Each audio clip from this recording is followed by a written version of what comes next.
বাংলা বাংলা বাবা বাবা সবাই বসে বলি আমরা সবাই এক দাবিতে 30 দাবি আমার হবে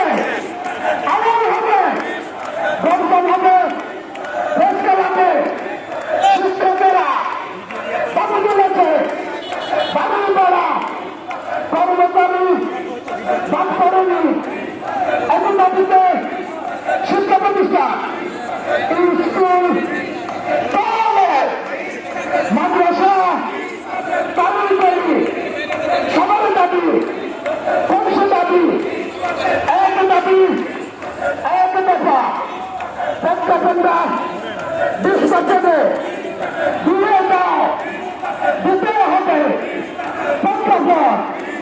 ধন্যবাদ।